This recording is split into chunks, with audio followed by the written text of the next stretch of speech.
All right. So, England, the Ashes dream has been washed out.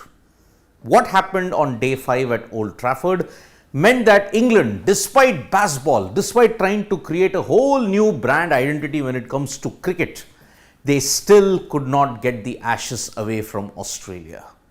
Now, after this result, for 2 more years, Australia will keep the possession of the urn. So, for a decade now, England have not been able to retain the Ashes. They had won it in 2015, lost in 2017, then ever since that time they have not managed to do it. Australia have won it twice, and that is why retaining the Ashes in England has definitely raised a lot of questions. The other point about Ben Stokes, that there is no regret of him that he declared rather prematurely in Edgbaston, or the fact that several other things went against his favour, all that will be discussed a bit later. But now I want you to look at this particular visual very, very closely. You are seeing outside in the outfield damp patches. Look at this also. Puddles were formed on the outfield because it was pouring incessantly in Old Trafford. The weather was there. Prediction was given. Saturday and Sunday there would be heavy rain. 90% on Saturday, 100% on Sunday. Both days it proved to be true. Now you've seen the pattern of covering pitches in England. The outfield, how is it covered? Like only the hover cover will be there on the main pitch. Short cover region and the short mid-wicket region will be covered, and also the bowler run-up areas from mid-off and mid-on. That is the only part in which, like a cross, it will be covered. But one particular member of the England cricket team has raised a serious concern about the way how England cover the pitches. And that member is not a newbie, he is a veteran, and that is Stuart Broad. When the rain was pouring, inspection was being delayed. At that time, Stuart Broad said, I like to see the Sri Lanka style ground covering if I am honest. He then tweeted the photo of the Galle cricket ground in which every time there is rain, the Sri Lankan curators just run out and cover the entire ground. Nothing is left to chance. Look at it in England. Puddles are formed on the outfield, and because of that, matches get delayed. You remember in the India versus New Zealand Trent Bridge match, if the outfield was covered and if the rain had stopped, play could have started. However, the problem is that England never cover the entire outfield. You saw what happened even in Edgbaston, the 2013 Champions Trophy. Had the rain not relented, had the inspections and the match delayed due to wet outfield updates had begun, had the ICC not given one more hour, you would have seen a washout. This is the problem. Now, England are questioning their own pitch system as to why this can't be covered. Why the entire outfield, why the pitch cannot be covered. This is a problem now that the England and England Cricket Board will have to do. The England and Wales Cricket Board will have to realize.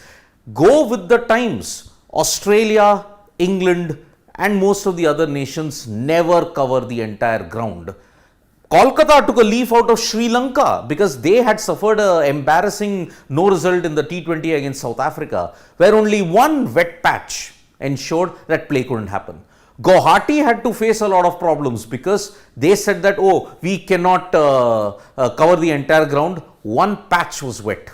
Helicopters were involved, dry cleaners were employed. Still, it did not happen. So that is why pitch covering. Now that will be the new topic that England will raise after the Ashes debacle. Because remember, whatever you may say, home conditions, flat wickets, baseball style, England were touted to be the favourites here. They still never retained the Ashes. Now whether they leave a legacy behind is a different thing altogether. So pitch, they are saying, Stuart Broad is echoing the fact that please cover the entire ground like how the Sri Lankans do it. So one major statement from a veteran. Now, look at this particular photo. You see, there is the hover cover, there is the pitch area that is covered, this is also covered here, yet they are watering the pitch. Why? It's still raining. It is still raining, and because of that, they are still watering the pitch. For what? Either they want the grass to be maintained, either they are maintaining some particular instance on the pitch. But why on earth would you water a pitch when it is raining? This is a major problem that is there. There are some set ways according to which the England pitch curators operate on. But watering the pitch when it is raining, yes, the match was abandoned. The match was abandoned, and after that they went about with their pitch curating bit. I think there is a process in place. One of the Australian journalists tweeted this photo, and potentially it looked like it was put out of context in that way. So, this is the way, perhaps this criticism has gone a bit too far. Yes, you may have to do certain protocols when it's there, and that's how England prepare their outfields, prepare their pitches. The pitch was a major concern, the covering of it, rain and all that.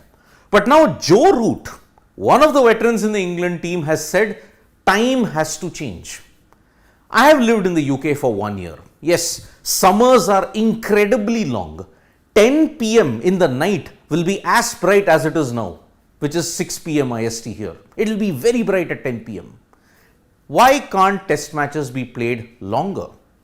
Joe Root has stated, it doesn't get dark here in England until 10 p.m. in the summer. Why can't we just play until we bowl the overs? At every opportunity, at every stage, you should be looking to find ways to get the test on. Agreed? But then Joe Root is forgetting the fact that logistically, broadcasters, people who cover the sport, it becomes a logistical nightmare for them. The broadcasters do not get a break. Try and figure that out. 16 to 18 hours of continuous working, journalists working for 16 to 18 hours continuously. Where is the welfare? Extending play, it starts at 9 a.m. Let's assume it starts at 9 a.m. going on till 10 p.m. 13 hours of play. That too, when you are covering the match, that too you got all the other logistical hassles behind it, television broadcasting and all that. Why would you want to extend till 10 p.m.? This is yet again trying to clutch on to straws. I mean, 10 p.m. England time, meaning that somewhere down the line, you are going to have a real problem about it, because in India, it will be 2:30.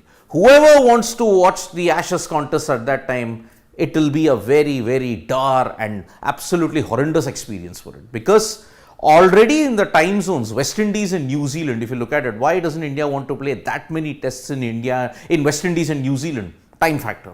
Broadcasters are not too privy about going there. So that's why Joe Root's statement that yes, you can expand it. Why, if there is an instance of bad light, why can't there be a provision that you play within that period a pink ball? Why can't that situation happen? So Joe Root's statement again sums up the fact that okay, England are finding avenues to hide behind their tactical blunders that they did. So that is why England knew about the rain. England knew that for 2 days there would be rain. So they only had a 3-day test in hand. They delayed Johnny Bairstow. I mean, if you look at it, they delayed the declaration by a good 15 to 20 overs because Johnny Bairstow wanted to get to his century. But when they should have declared, they didn't declare. At Edgbaston, when there was no need for a declaration, they declared. Both times, the plan backfired. You might have come back in Leeds. Yes, Ben Stokes, and in Lords, you somehow in your delusion, you had the moral right. Okay, Johnny Bairstow was stumped against the spirit of the game. England have won the Ashes. Yes, but only in their delusion. Australia have won it 2-1, and all these kind of suggestions, too little too late when the horse has bolted. So England will be really hoping that they can get their act together for 2025, because now for 2 more years, Australia keep the urn down under. Thank you so much, folks, for joining us for this live. We'll be back with more updates on sports today. Tap that bell icon so you know when we go live, and don't forget we are on Facebook, Twitter and Instagram as well. Thank you.